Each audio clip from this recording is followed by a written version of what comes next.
At tuloy-tuloy po tayong bumabalanse sa mga issue dito sa Memo. Ilang oras matapos ang gulo sa Senado, tila nakatakas o nakalabas ng building si Senador Bato de la Rosa. Una nang inilagay under protective custody si de la Rosa dahil sa naaambang ICC arrest warrant laban sa kanya. Kasi ang gusto nga po daw ng Senado, mauna muna ang local court na magbigay ng desisyon. Pero ngayon at nakaalis na ng institusyon ito pong si Senador Bato, matuturing bang pugante ang umuupong senador? Para himayin ang mga isyong ito kasama natin, NBI Director, Attorney Melvin Matibag. Welcome po to Memo, Director Matibag. Good morning po, Ma'am Corina, Sir Willard, at sa lahat po ng tumatangkilik sa inyong programa. Isang magandang umaga po. Good morning, sir. Nasaan po kayo, sir? Kahapon hinihintay namin kayo sa agenda. Sorry po, nasa Aklan po ako kasi magbubukas po kami ng satellite office ng NBI, pati yung NBI Clearance Center po rito sa Aklan po.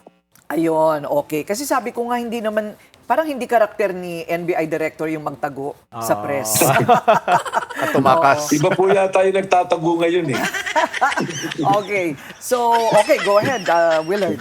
Sir, una sa lahat, linawin natin, may legal authority ho ba ang NBI para tumulong sa pagpapatupad nitong arrest warrant laban kay Senator Bato? At pangalawa, sinasabi kasi ni Senate President Alan Peter Cayetano kahapon na hindi maituturing na fugitive si Senator Bato at hindi maituturing na obstruction of justice ang pagharang sa kanyang pag-aresto dahil wala pa raw ipinapakitang warrant sa kanila.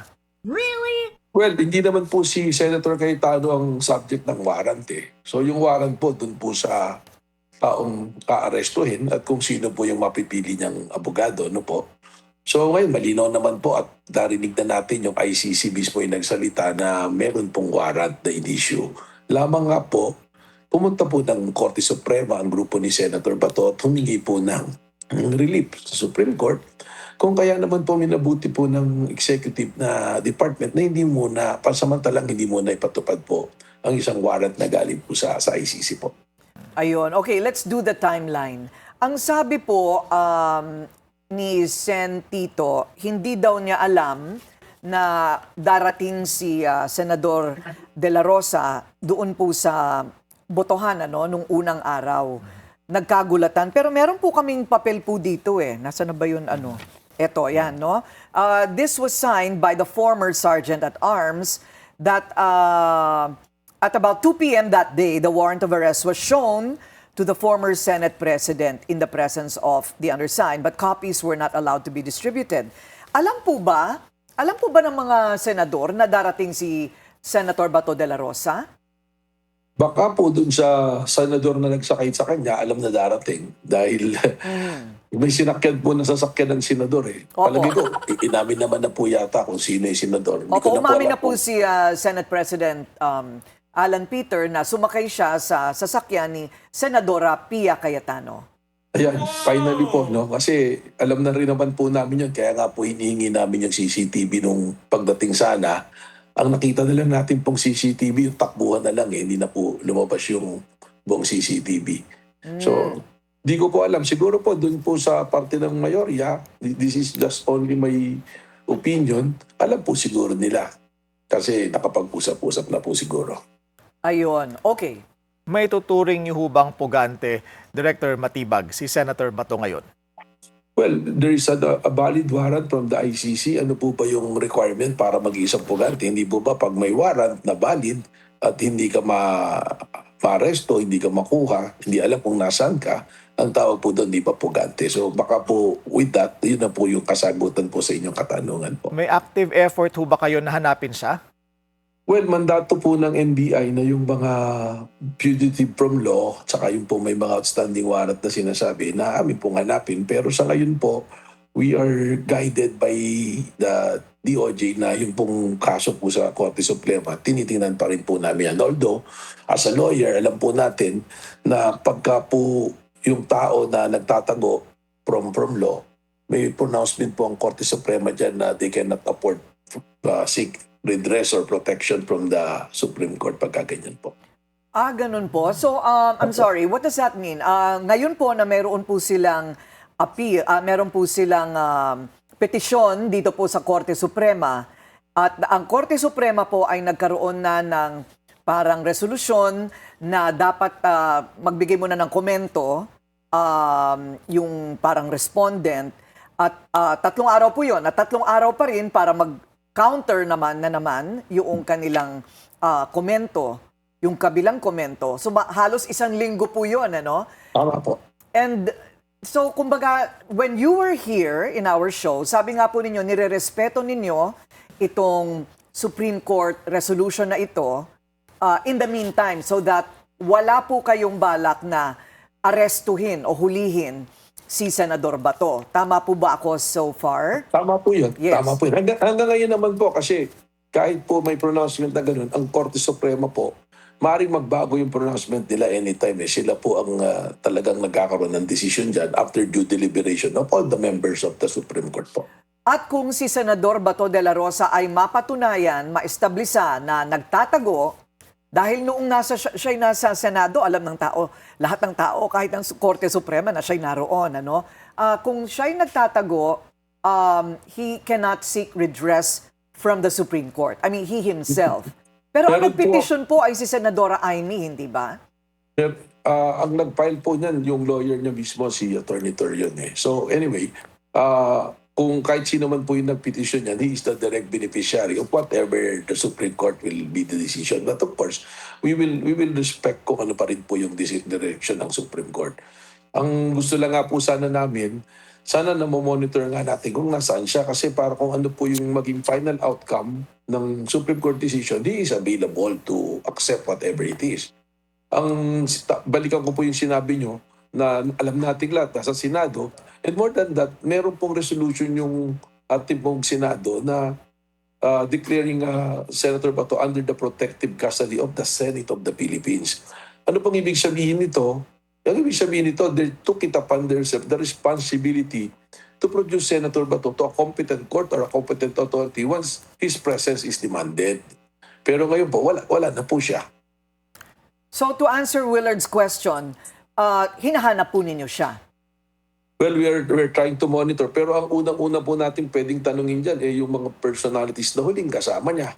Kagaya po ni Senator Robin Padilla. Tapos siyempre po yung atin pong Sergeant at Arms dahil siya yung nakakaalam ng movements and security ng Senado. And of course, Senate President Alan Peter Cayetano being the head of the Senate po. So sa ngayon po, yung hinahanap, lahat naman po, buong Pilipinas talaga naghahanap ngayon sa kanya kung nasaan po siya. I think talagang Korte Suprema na ang magsasabi kung pugante Tama ba po. siya o hindi. Hindi ba? Tama po, Oo. Makulina. Kasunod ng insidente na ito, Director, may pananagutan din ho ba si Senate President Alan Peter Cayetano at si Senator Robin Padilla? Well, ayoko pong pangunahan yung mga authorities, no? But it's being studied by NBI together with the Department of Justice and we will consult legal experts on the matter. Pero ang sasabihin ko lang nga, yung factual lang muna that they had the resolution declaring Senator Bato under their protective custody. Ibig sabihin, they are responsible to the security and the whereabouts of Senator Bato. Okay, Director Matibag, nagpumilit nga ba talaga ang mga NBI agents po ninyo? Ang tawag po nila ay volunteer NBI agents. Parang hindi ko alam, what is that? A volunteer NBI agent? Iwanagin po natin, naabutan ko po yung interview nyo kay General Aplascan. Yes, po, sir. no? Ang nangyari po dyan, humingi po ng tulong sa amin ang GSIS to secure the premises. Ano po nung NBI, based ng GSIS, pati yung mga tao nila. And we responded to the request of GM Vic Biloso. Ano po. So, ang ginagawa pong yung mga nakikitang video na nagdidiril ng pinto, nagaganyan, kasama po sa request niya to assist yung personnel ng GSIS sa nabantayan. Kasi nga po, may tensions napaka magkagulo. Ano po. So makikita niyo po yung nagagawa ng mga pinto, yung pinapakita niyo pong video, mga naka-ordinary na damit, carpentry. Meron naman po bang mag-a-assault ng ganyan? Ano po? Wala pong assault. Kayo na po nagsabi kanina, balikan niyo po, Ma'am Corina. Nung guest po ako sa show na yan, nung umaga na nangyari, hindi po ba? Sabi ko, wala. Stand on po yung order, hindi po ba? So wala po talaga. the presence of NBI in GSIS, let us be clear, GSIS po na premises is upon the legitimate request of the general manager. Kanina narinig ko po sabi, bakit hindi sa police? Dapat police, hindi po ba? Tama naman po yun. Pero napakasimple po ng sagot. At sinabi ko rin po yan kay General Wick, sabi ko, kay GM Wick, sabi ko, boss, bakit hindi tayo sa police para mas marami? Sabi niya, ikaw naman, partner, ikaw nakakilala ko, ba't tatawag pa ako sa police? Ikaw na lang. Kailangan, nag-identify siya ng area, kailangan ko lang body-body system, 9 areas lang yon na pwede nating i-body system together with the Blue Guards. At may text conversation pa po kami ipapakita niyan pagka lumabas talaga yung investigation. So, ganun po yung nangyari yan. At hindi po totoo na nagche-checkpoint po ang NBI doon sa premises. Liliwanagin ko na rin po, there are NBI in the premises pero naka-plainclothes po itong mga to, hindi naka-NBI at wala pong baril. Yun po yung sinasabi kong NBI na walang baril. Hindi po sa loob ng Senado. Ano po to? Sino po itong mga to? Mga intelligence officer that in case Senator Bato lumabas ng Senado, hindi siya para arrestin, kundi para sundan at alamin ang magiging whereabouts niya.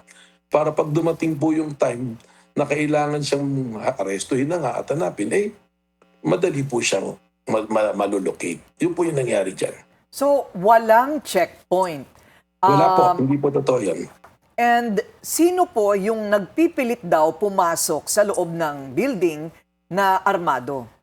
Wala pong gano'n. Ang nangyari nga, tingnan niyo po nung pumasok po sila rin sa area kung saan nangyari nagkaroon ng putukan, pag nakita niyo po yung pictures at nakita ko na po yung initial pictures ng SOCO, may dalawang monoblock chair po doon sa area ng GSIS. Yung pong nangyari po to, that is a common area connecting GSIS premises and Senate. Kasi, let's put it in context na tama po.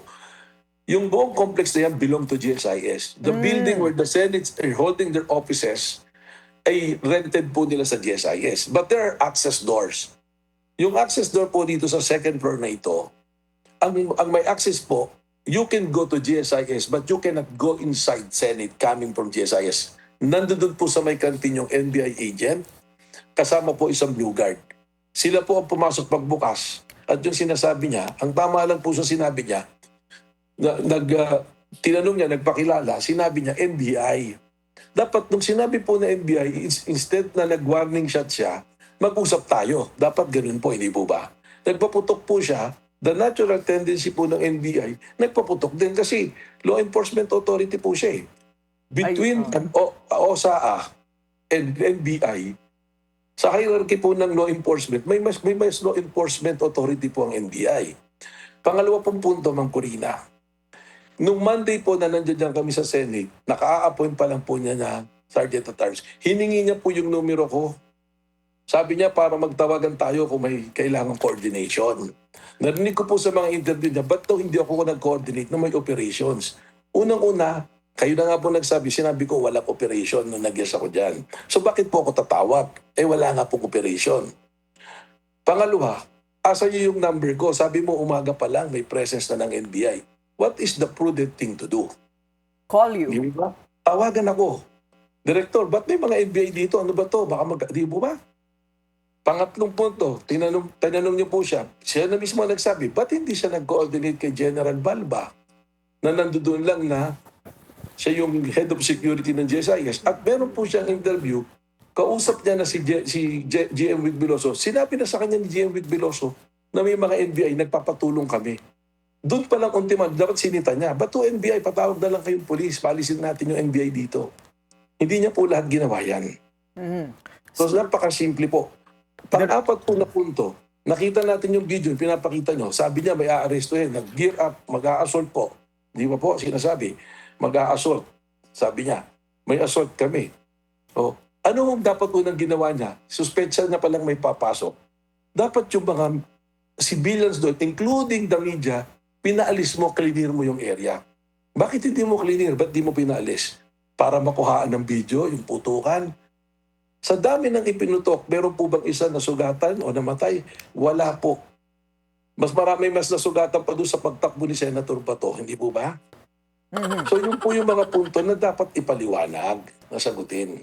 Director Matibag, matanong ko lang, ilan ho sa panig ng NBI ang nagpaputok? Isa lang po. Isa At lang. hindi po, dalawa po, tama po siya ron, 2 to 3. Actually, alisin niya na yung 3 dahil dalawa yung monoblock chair, ando doon yung isang NBI nagbabantay at yung blue guard na kabady na binigay po ng GSIS. Ang nangyari po, pumasok sila sa pinto, nagulat si General Aplaska, may tao. Tapos, tayo sino ito? Baba yung baril, yun yung sinasabi niya dahil may baril. Sabi niya, NBI ako. Nagpakilala, ako nga ibig sabihin sa isa yung NBI. Nung sinabing NBI ako, nagpaputok na siya ng 3 shots. Ang tendency na law enforcement, nag-warning shot din po siya, hindi po tinutok sa kanila. Nung nag-warning shot, inisprayan na po, kaya maraming putok. Yung Kaya- sinasabi niya, walang intensyong patamaan, baka nga po ang nangyari pa dyan is panic firing. Nung may pumutok, ang tendency, nung gumanti na nag-warning shot, nagpaputok. Kaya ako natanong, Corina, kung ilan sa panig ng NBI yung nagpaputok at ilang putok dahil tatanungin ko sana kay Atty. Matibag kung naging proportionate ba yung response ng Senate side dahil mahigit 20 firings ang narinig natin. Opo. Saka meron pong lumabas na video doon sa, okay lang po, banggitin ko yung kabilang istasyon, sa TV5. Yung pagkatapos nung tumakbo na pababa po yung tao na yun, hindi po yung nahuli yung nagpaputok, just to make it clear. Pabalik ako po mamaya yan. Nung bumaba po doon sa, meron po siya ka-declaration, pinutokan kami, repairing doon sa kasama niyang guard. Pumasok sila bigla. So ano ibig sabihin po pumasok bigla? Sila ang pumunta papuntang GSIS. Kung gusto mo lang i-secure yung mga senador at yung Senate, bakit kailangan mong tumawid? Pwede namang naglagay ka ng pwersa ron sa mga point of entry. Andyan ang Marines, may PSPG kayo, ang usahan ninyo, hindi po ba? Pero pumasok eh. So it created an opportunity. For what? I don't know. Meron silang means, may motive sila, created the opportunity. And I'm going to opportunity. Lumabas po sa inyong online news. Mismo yung asawa ni Senator Bato nagsabi na that Senator Bato took advantage of going out of the Senate dahil dun sa putukan. So hindi po ninyo ikinakaila na itong nahuli na driver daw ng NBI ay talagang taga-NBI? Babalikan ko po. Sinabi niya, wala po kaming denial na sinabi. Ang hindi kami nagpo-pronounce noon, I validated it first. When I validated it, ang una po titingnan natin, Ma'am Corina, records of employees ng NBI Legends. Tama po ba? Yes, sir. Negative. Wala po siya ron. Inimbestigahan ko yung tao ngayon, yung mga tao, yung OCCD namin. Lumalabas, volunteer nila yon, force multipliers.